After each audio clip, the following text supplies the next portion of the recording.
Kate Middleton était ravissante ce vendredi, pour le premier anniversaire de la mort d'Elizabeth II. Accompagnée du prince William, la princesse de Galles était parée d'une tenue impeccable, qu'elle avait déjà portée ultérieurement. Cela faisait un petit moment que l'on ne l'avait plus vue, vacances oblige.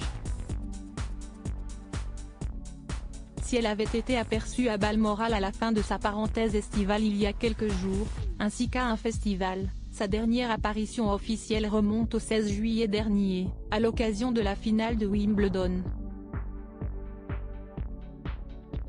On parle bien entendu de Kate Middleton, qui était au pays de Galles ce vendredi 8 septembre pour rendre un bel hommage à Elizabeth II, morte il y a un jour pour jour. Une cérémonie religieuse était organisée pour l'occasion à laquelle elle s'est rendue au bras du prince William, dans un look impeccable.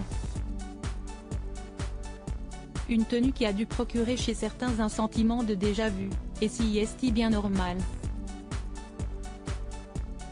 En effet, la princesse de Galles était vêtue d'une très longue robe manteau violette signée Éponine London, qu'elle portait déjà l'année dernière à l'occasion du concert annuel de chant de Noël à l'abbaye de Westminster. Quant à ses boucles d'oreilles, elles ont appartenu à Elizabeth II et elle les a également déjà portées par le passé. Tout comme sa pochette Mulberry ainsi que ses talons Gianvito Rossi. Un look recyclé donc pour Kate Middleton, mais un choix efficace, puisque son apparition a été très remarquée. La maman de George, Charlotte et Louis est toujours aussi classe et élégante qu'avant.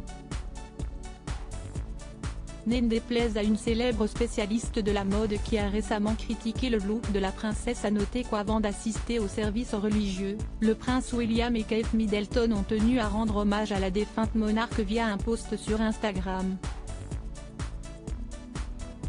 Aujourd'hui, nous rendons hommage à la vie extraordinaire et à l'héritage de Sa Majesté la Reine Elisabeth. Vous nous manquez à tous, WC, ont-ils écrit en légende de photos de la souveraine, parfois seule et parfois avec eux. Autre formalité prévue pour le couple en ce jour si particulier, remercier les Britanniques pour leur témoignage de soutien, se recueillir devant la tombe d'Elizabeth II ainsi que retourner Windsor pour retrouver leurs enfants avant de partir en France pour un week-end sportif consacré au rugby, Coupe du Monde oblige.